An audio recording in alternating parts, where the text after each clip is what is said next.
Sold your worthless business for $350,000. My brother's text read.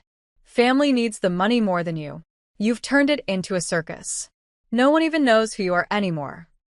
I stared at the message, not in shock, in silence. The kind that simmers just before something erupts. Because the business he called a circus? It was my life. It had my name on the papers, the title, the founding documents. Not his. I had rebuilt it. From the dust of Dad's debts. From the ashes of unpaid taxes and employees who nearly walked out. I modernized it, made it thrive. Turned it from a dusty furniture showroom into a city landmark where families gathered, artists displayed work, and our little coffee corner was voted best new spot 2 years in a row. And now, without my knowledge, he sold it. Told the buyers I'd stepped away. Told my parents I would understand. Told himself he was saving our legacy. I didn't reply, didn't fight, didn't even text back. But 5 minutes later, his phone rang. I know, because the buyer, a sharp-suited investor from downtown, called him directly.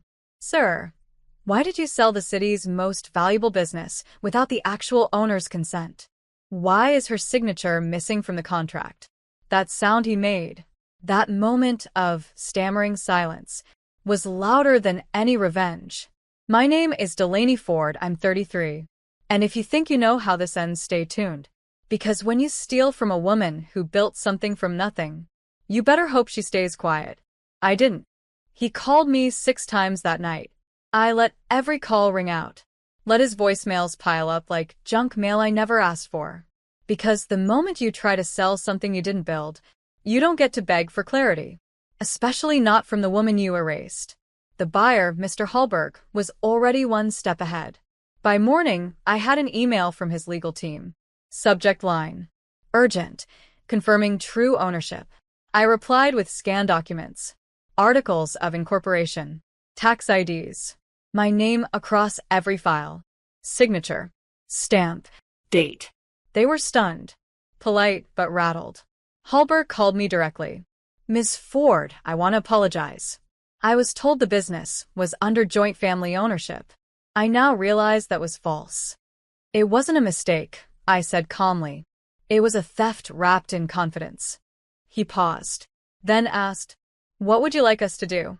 I answered without hesitation. Void the sale. And forward me the fraud documents he signed. That evening, I sat at my desk, sipping black coffee, scrolling through my brother's signature. The one he forged. Badly. I remembered how he used to fake Mom's signature on excuse notes in high school. Some habits never leave a man who's never faced consequences.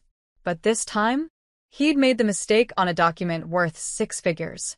And I wasn't just his sister anymore. I was the woman who owned the building.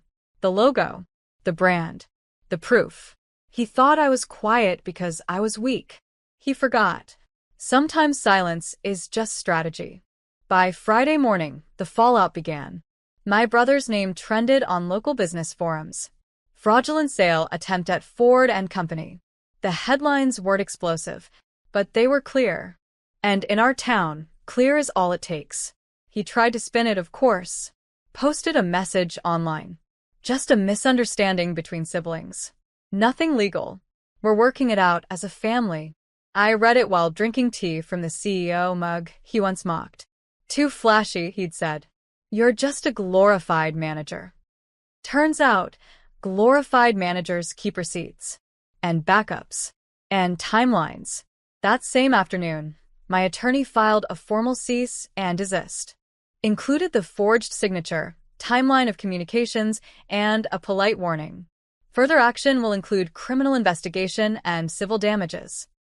I didn't want to sue my brother. I wanted him seen. Not just by me, but by everyone he used to perform for. That night, my parents called. I almost didn't answer. But something in me, some old ache, still hoped for decency. Delaney, Mom began. You're making a scene. Why would you bring lawyers into this? We're family. Family. That word. So often used to erase the harm done under its name. I replied calmly. He committed fraud. If a stranger had done this, would you ask me to let it go? Silence. Then Dad added, "You've always been dramatic." I smiled. Because drama was never my tool, documentation was. And I had enough to bury his claims without raising my voice. The next few days revealed just how fragile his house of cards had become. Vendors began pulling out of handshake agreements. The accountant, the same one he'd hired after pushing me out of board meetings, quit without notice. And the local newspaper requested a statement from me. I gave them one. Short, professional, but unmissable. Ford and Company has always been a symbol of reinvention and resilience. That will not change because someone tried to sell a legacy they never earned. The article ran under the headline, "Founder Speaks Out After Attempted Family Fraud." I didn't read the comments. I didn't need to. The shift had already begun. Customers started tagging me in photos again. Old staff members emailed, asking if I was rehiring. Even the mayor's office sent a card. "We're proud to have you as part of the small business community." And just like that, the silence I'd once feared became my shield. Not emptiness, not exile, but space. A space they no longer had access to. Then came the final message from my brother. No apology, no explanation, just one line. "Hope you're happy destroying your own blood." I stared at it, and for once I felt nothing. Because he wasn't my undoing. I was his mirror. The proof that building something yourself means you don't need to steal. You just need patience. He inherited entitlement. I built ownership. And I had no intention of handing either over. Weeks passed. The noise settled, but something had shifted permanently. I walked into Ford and Company one morning to find a handwritten note slipped under the door. No name, no greeting, just words written in shaky, familiar handwriting. "We didn't know how to support you without controlling you. You were always too quiet, too capable, and that scared us." There was no signature, but I knew it was from my mother. I didn't cry. I didn't frame it. I folded it in half and placed it in the drawer where I keep permits, fire codes, and emergency plans. Because it wasn't closure. It was an admission of fear, not regret. And fear never built anything real. That afternoon, I hosted a free workshop for young women starting businesses. I stood in front of a room full of strangers and told the truth. Not the headlines, not the family version, just the quiet journey. How I cleaned the showroom floor with my bare hands. How I rebuilt a brand while dodging insults from people who shared my DNA. How the hardest part wasn't betrayal. It was believing I had the right to succeed without their permission. And when I finished, a girl in the front row raised her hand. "Weren't you scared?" she asked. I smiled. "Every day," I said. "But fear didn't own this building. I did." They clapped. Not loud. Not performative. Just enough to fill the room with belief. And I realized I was no longer defending what I'd built. I was living in it. By spring, the business was busier than ever. The upstairs loft I'd once used for storage now hosted weekly meetups. Entrepreneurs, artists, women starting over. No suits. No suits of armor, either. Just stories. Shared in the open. With no one talking over them. That's when a message came in from my father. Not a call. Not a visit. An email. "Delaney, I read the article. I didn't know you were doing all this. It's impressive. I just wish you hadn't turned this into a public spectacle. You know how people talk. Your brother's not doing well. He feels betrayed. Says he's lost everything. You were always the calm one. I hope you can extend some grace." There it was again. The script. Grace from me. Excuses for him. I didn't reply. But I opened the folder on my desktop labeled, "In case they rewrite history." Inside, the forged contract, the buyer's email, the newspaper headline, and a photo of the original deed, with my name in bold print. I wasn't keeping it for revenge. I was keeping it for truth. Because they weren't just uncomfortable with my success. They were stunned that I had proof of what they tried to bury. You can't gaslight someone who documents. You can't silence someone who doesn't need your platform. That night, I added something new to the store's front window. A sign that read, "Locally built. Woman owned. Family not required." And the next day, we sold out of everything. The more I grew, the more invisible they became. Not out of malice, but by consequence. My name, once buried in the footnotes of their family stories, now stood on city grant plaques, business leadership panels, and event invitations. Meanwhile, my brother disappeared from view. Word spread quietly. Vendors wouldn't work with him. His name had become a cautionary tale whispered between contract clauses. Then came the inevitable. A package. No return address. But I recognized my brother's handwriting. Inside, a copy of Dad's revised will. Handwritten. Messy. Stained with something that looked like coffee or time. My brother had been removed as primary executor. My name was written in its place. No note. No apology. Just that single piece of paper, sent like a question he didn't have the courage to ask.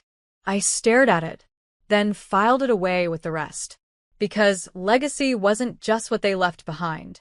It was what I refused to carry. That weekend, a teenage girl stopped me in the cafe inside my store. "I'm writing a school paper on women in business," she said nervously. "Can I interview you?" I smiled. "Only if you promise not to call it a comeback story." "Why?" she asked. "Because I was never gone," I said. "They just never looked close enough to see me." She grinned and hit record. And, in that moment, I knew I'd already rewritten the ending, in a voice they never expected to survive this long. I didn't attend a reading of Dad's will. I didn't need to. What I built wasn't tied to inheritance. It was rooted in something stronger. Ownership without apology. Weeks later, a reporter called. Said she was writing a piece on family business disputes. Asked if I had a quote. I thought for a moment, then said, "When you give the throne to the loudest voice, you lose the kingdom to the quiet one who took notes." She paused, then whispered, "That's your story, isn't it?" I didn't confirm. Didn't need to. That spring, I was honored at the city's annual entrepreneurship gala. The plaque read, "Delaney Ford, for building without a blueprint." I hung it beside my first bank statement from years ago, the one with $73 left after payroll and rent. And beside that, a photo of my store's ribbon cutting. No family in the background, just me and the team I chose. That's the thing no one tells you. Sometimes you grow not despite the betrayal, but because of it. You learn to trust contracts over promises, actions over apologies, and yourself above everyone. One night, I walked through my empty shop after closing, touched the windowsills, I sanded myself, straightened the hand-lettered sign near the counter. It read, "This was built by the girl they underestimated." I turned off the lights, locked the door, and walked into the night, not angry, not broken, just free.